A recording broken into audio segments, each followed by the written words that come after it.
Hey guys, how's it going? I'm Mel from MelDidItHerself, and I'm a social service worker turned furniture refinisher, DIYer, small business owner, and content creator. I've learned everything I know about these industries thanks to people who shared their knowledge on the internet.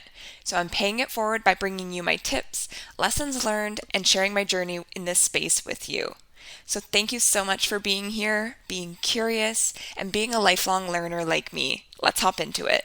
What is up, my friends and fellow busy bees? I just hopped off a Pod Pals Zoom party with a bunch of podcasters hosted by Adam from the Podcasting Business School podcast, who has, probably unbeknownst to him, become my unofficial podcasting coach because he is always sharing so many good nuggets of knowledge. So if you're ever interested in starting a podcast, I would definitely recommend you check out some of his content because it has been so helpful to me as I aim to continually improve the experience here for you. But because I was already in the podcasting mood, I figured I'd hop on over here to get this episode recorded and spend some time hanging out with you. How you doing? Have you started working on those goals from the last 2 episodes yet? It's okay. No shade if you haven't yet. Just giving you a reminder, my friend.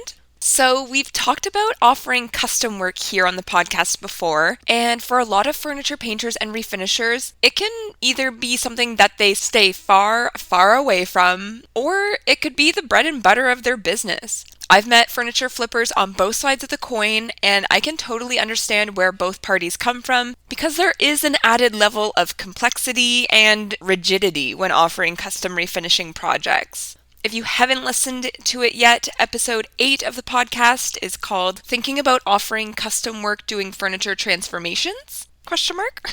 And I went through some of the pros and cons of offering the service in your business. I'll link to that episode in the show notes in case you want to head over and listen to that first to evaluate whether it's something that you want to try out for yourself. And spoiler alert, if you decide you don't enjoy it as much as you thought you might, you can absolutely decide to no longer offer it at any given time because, like I always like to remind you guys, you are the ones in the driver's seat of your business. Another episode that I will link to that might be of interest is episode 16, Preparing for In-Home Consultations and Structuring Your Custom Work, which will be a great tie-in to today's episode, which is highlighting 5 ways to make offering custom work easier in your furniture painting and refinishing business. Because I want to put the work in and then scream the lessons learned far and wide so you don't have to make the same mistakes that I did or waste any unnecessary time in your day. Because the upside of offering custom work is that it's guaranteed income lined up for you, but it also means that you can't just let your creative juices run wild most of the time. So that can result in added time spent going back and forth with your client to determine what the project plan is and what direction you want to take with the piece. And just getting all of the necessary information required to provide an informed estimate to give to the client can take a ton of time going back and forth, asking specific questions to ensure you have a good idea of what kind of shape the piece is currently in and where you want to take it during the transformation process. But tip number 1 will help to cut down on that time spent information gathering back and forth by creating and implementing a custom project intake form. This has saved me a ton of time messaging with clients because when somebody reaches out asking for an estimate for the piece, I can just send them the link to the form and politely ask them to fill it out so that I can capture all the needed details to provide them with a price estimate for the project. This serves the purpose of saving me time in my day, but it's also helpful to have all the information stored in one place, so if I ever need to refer back to it, it's easily accessible and organized. There's times where I may send an estimate to someone, but we don't actually start on the piece for a couple of months. And with the short attention span that I have, you better believe I need to have notes to refer back to in order to remind myself what direction we're going on the piece, what we're doing with the hardware, what color we might be painting it, and the finish that they want on the top coat that we add on. Having the system set up allows me to log in, see it all, and keep it handy if need be. It's also helpful for me when I'm evaluating the prices that I'm charging, and I can ensure that I am consistent across different projects when I have everything in one place and can refer to previous similar pieces or similarly sized pieces. Another reason it's helpful is that I can include any information I want to ensure that I relay to the client in the introductory paragraph of the intake form. Introductory. That's a weird word. Feels more normal to write it out than to say it.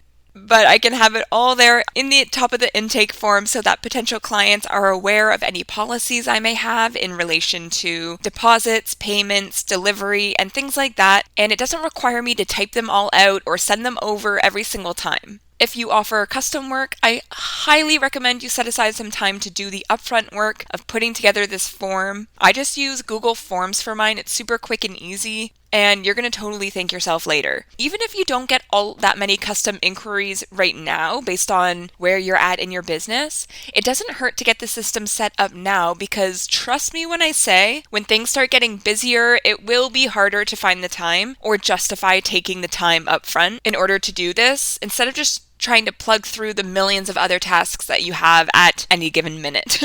And if you're wanting to start your own official furniture painting and refinishing business, you need to check out the free guide and checklist I put together for you to start your own furniture refinishing business so you can get started today and follow a step-by-step roadmap so you don't miss anything important. I also recommend this for anyone who found themselves unexpectedly running a business selling their refinished furniture, because that's often what happens. You do a couple pieces for your own home, then do some for friends, then get convinced to sell them, and then bam, you're a business owner and you didn't even know it. So if that is you, I also think you'll really benefit from this guide and checklist to help you make sure you've ticked all of the boxes and aren't missing anything you ought to be implementing, like systems like this intake form. So check out the show notes of today's episode for the link, or go to my website, MelDidItHerself.ca, to download the free guide and checklist today, and let's get you started on the right foot. My second tip for making custom work easier in your furniture flipping business is to think about other time-consuming parts of the custom project process, and if there are ways that you can change your policies or what you do to cut down on that time. One way that I went about doing this is creating the policy that the projects need to be dropped off to me and picked up from me once they're completed. Now, if someone doesn't have access to a vehicle, or there were some other circumstances that stopped them from being able to bring me the piece and I could fit it in my vehicle, we'd find a way to figure it out. But as a rule of thumb, on the whole, I have clients drop the piece off to me, and that way I'm not wasting, quote unquote, wasting time driving to pick it up, load the piece, driving home, then unloading it, and doing the same thing when the project is completed. Depending on where the person was located within my area, that could mean more than 2 hours added to this project. Actually, probably more. So in order to maximize the amount of time that I have at home to get other things on my to-do list accomplished, and to make sure that I can still provide a reasonably priced quote without having to add that travel time cost onto it, I integrated this, and it has worked perfectly so far. I've never really had anyone that had an issue with it, and I think it's helpful for the client as well, or else I hope that it is, because then they, A, know where I live, so that likely brings some kind of peace of mind in case they're worried that I might run off with their family heirloom piece or something like that. They know where to find me. And B, they can come see my workshop, and we can chat, and they can see where the magic happens. The third tip to making custom work easier may be one that people don't jive with too much, and that's fine if that's the case. Different strokes for different folks, but I do not give out my telephone number to clients. And this isn't just for my custom clients, but in general, anything business related, I don't put that anywhere. But what's the difference if you're always on your phone and on social media already anyways, you may ask? Great question. I would love to tell you. Fun fact about me, I have the most minimal amount of notifications enabled on my phone as possible. I basically receive Instagram DM notifications and Facebook Messenger notifications so that I can be alerted to messages about my pieces that I have for sale. Everything else, I have to go out and seek. Oh, and I guess email notifications too. So I get to protect my time and my attention and address incoming inquiries or opportunities or whatever it may be when I want to and when it works for me. Which might sound selfish to just overtly say it like that, but that's my way of setting boundaries around me and my work life and ensuring that I maintain a healthy work-life balance while I'm turned off from work for the night. A lot of entrepreneurs work 24/7, and that's not why I got into this type of work. I want to have flexibility on my day, and I have set times that I go in and I show up on certain platforms. Sometimes I pop in more than that, and that's great, but That's me maintaining my control over that, so maybe that's something I need to work on. I don't know, I'm a little bit controlling, but that's how I tell myself that I'm maintaining that balance. So I can't be forced back into work if I've decided I'm turning off for the night. No matter what's coming in, I'll get to it when I wake up in 6 hours, you know what I mean? And giving out my phone number and giving people the opportunity to call or text whenever it works for their schedule just isn't something that would jive with that setup and those boundaries that I've implemented.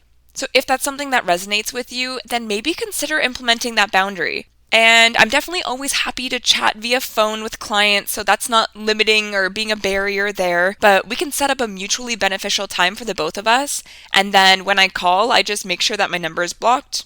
Win-win. So far, so good. The fourth way to make offering custom work easier in your furniture painting and refinishing business is by not creating set-in-stone timelines for yourself if they aren't necessary or beneficial to you or your client.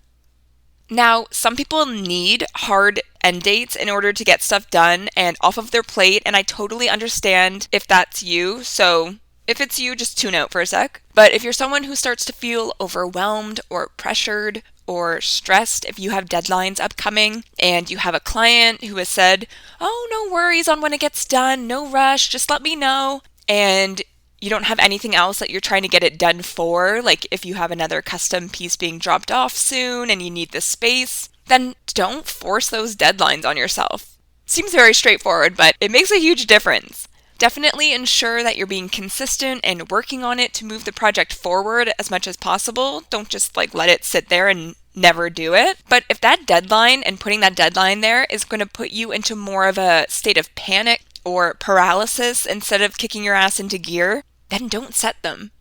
Or very, very loosely set them. Give yourself some wiggle room.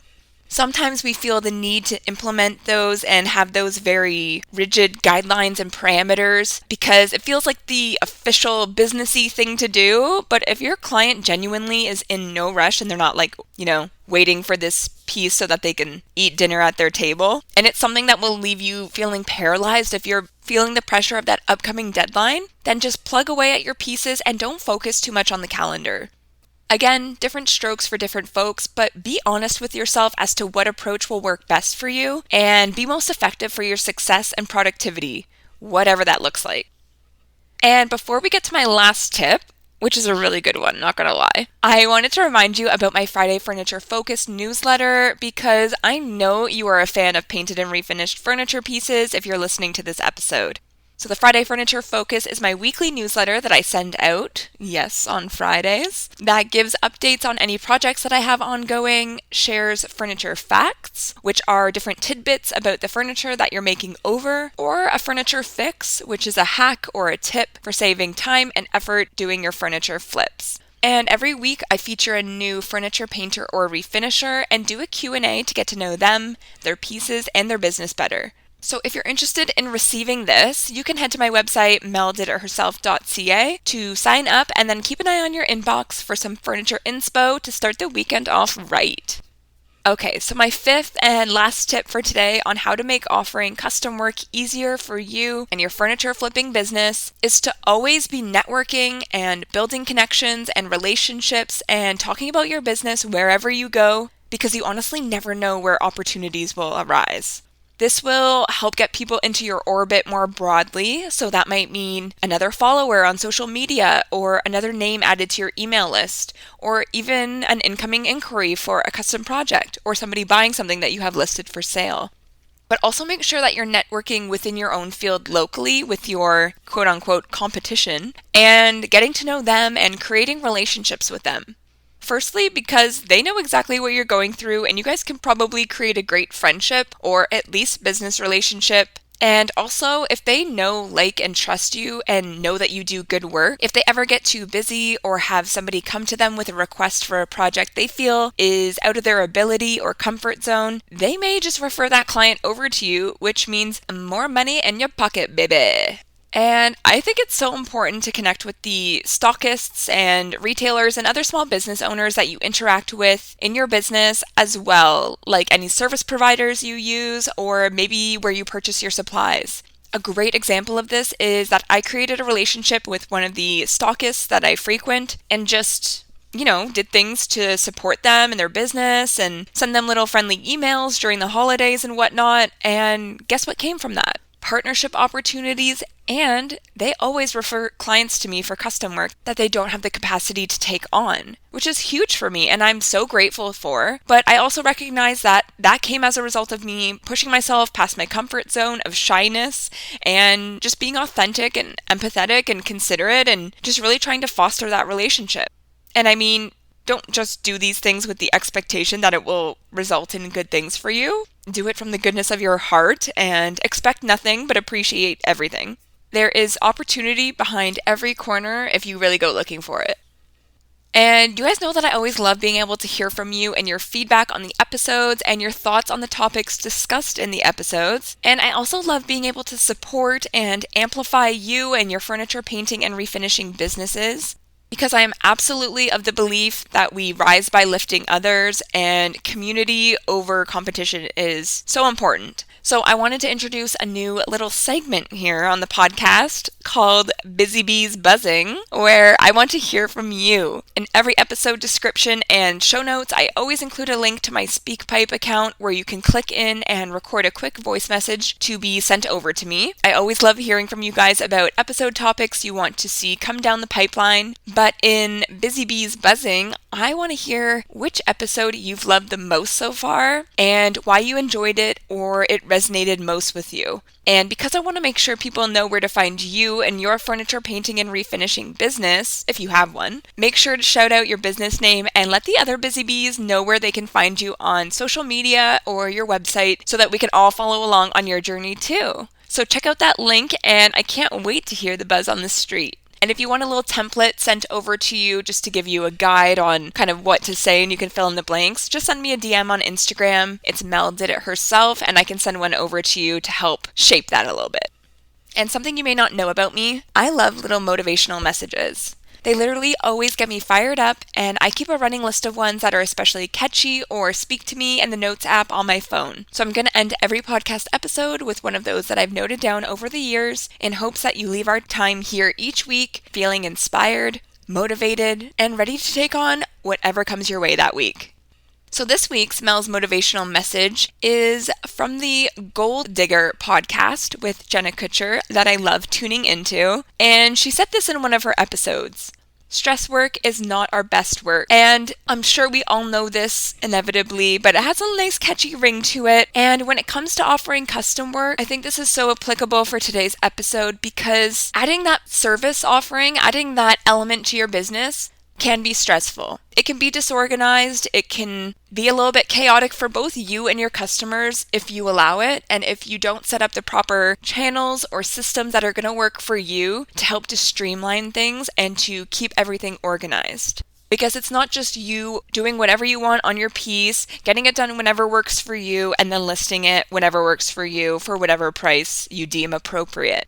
You're working with a client one-on-one who's trusting you with their furniture piece. It might be a piece that's very old or very sentimental to them, that means a lot to them, and they want to know that you know what you're doing and that you are treating it with care and that you're being intentional with it and with them and their time and the money that they're going to be paying you for doing this project. So you want to make sure that you are A, on your A game for the client and for yourself, and B, make sure that you have everything in line so you're not doing stress work on this project because you want it to really show off what you're capable of doing, the product that you and I know you're able to produce. And if you're rushing or if you are stressed or if you are a chicken running around with your head off, then that is not going to be the case. So if you're going to be offering this custom work, I want it to be as enjoyable as possible for you. And it may already be. I don't want to paint a dull picture or a negative light on offering custom work. It is amazing. The people you meet are amazing. They are so supportive of you. You will probably end up getting a lot of repeat customers from those clients that come to you. And if you're anyone listening who's ever gotten a custom project from me, know that I value you and your support so, so very much. But for the business owners out there, you are running a business, and so there are some things that you need to have in place. And these are just 5 of the things that I have come up with today that can help you with that. But if you're finding that things are a little bit chaotic and less streamlined than you hope they would be, I would challenge you to set aside some time in your day, in your week, in your month to look at a high level at how you approach your custom work, if there's any areas for improvement or anything that you can implement that will help you and your clients have a better experience. And if you ever have any questions, you know I'm always here to help. And I'll throw in another little shameless plug that I do offer consulting and coaching services for people who are looking to start or supercharge their furniture painting and refinishing business, because I think the large majority of us are creative people, and I've only kind of recently started considering myself creative in that way. Now that I'm in this business, I kind of got to face the facts that maybe I have some creativity in me, but I am very much like a type A kind of person. I very much like things the way I like them. Did I mention earlier I'm a little controlling? So I like to have these systems set up, and I take joy in setting up the systems and finding things that are going to work and getting things organized and in a logical order and helping others. So that's where my passions lie. So that's why I've now added that to my roster of services that I offer. So if you ever think you might benefit from some one-on-one support in that way, please feel free to reach out or check out my website and see if that might be something that would work for you. Because stress work is not our best work, my friends. And remember that as you go into the holiday season as well, this can be a stressful time for people. And just the day-to-day, life's tough. But remember that when we're doing stress work, we're not doing our best work. So take the time to relax, to recharge, to care for yourself before you start caring for others. And you will show up in so much more of a positive light in this world and do all the things that I so know you're capable of doing. All right, that's it for now. I appreciate your time, and I'll catch you guys next week.